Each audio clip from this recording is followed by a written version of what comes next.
अगर आप भी चाहते हैं कि आरसीएम म्यूजिक के वीडियो सबसे पहले आप तक पहुंचे, तो लाल बटन को दबा के चैनल को सब्सक्राइब जरूर करें और साथ में बेल आइकन को दबाना ना भूलें।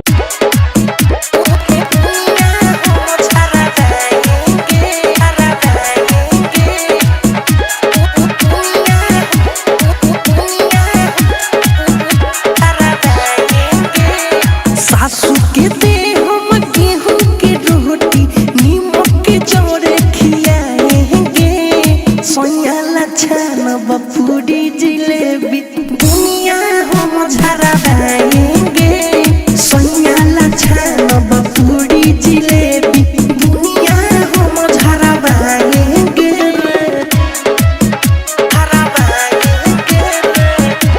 Saurabh digital recording studio Motihari. हम झरवाएंगे, दुनिया हम झरवाएंगे। अपना भतार के खाइले कमाई हो, खाइले कमाई हो, फिर हम कामना से कोई से डराई हो। अपना भतार के खाइले कमाई हो, दे हम ससुर के उड़ेला चटाई, बलमुला जाजिम बिछाएंगे, रे सोनिया छानब पूरी जिलेबी दुनिया हम झरवाएंगे, सोनिया छानब पूरी जिलेबी दुनिया हम झरवाएंगे रे। डीजे राजेश दुनिया हम झरवाएंगे,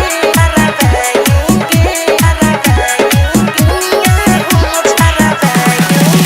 ढेर जहती बोली के हूँ पटी पटीदार हो, पटी पटीदार हो रे रे झलू फिरोज तोहसे का होई हमार हो, हमार ढेर जहती बोली के हूँ पटी पटीदार हो।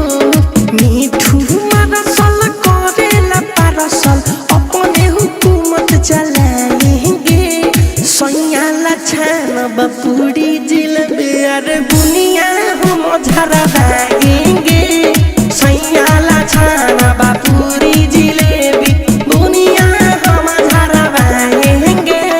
सासू के दे हम गेहूं की रोटी नीमक के जोड़े खिलाएंगे, सोनिया छानब पूरी जिलेबी दुनिया हम झरवाएंगे, सोनिया छानब पूरी जिलेबी दुनिया हम झरवाएंगे रे। Saurabh digital recording studio Motihari.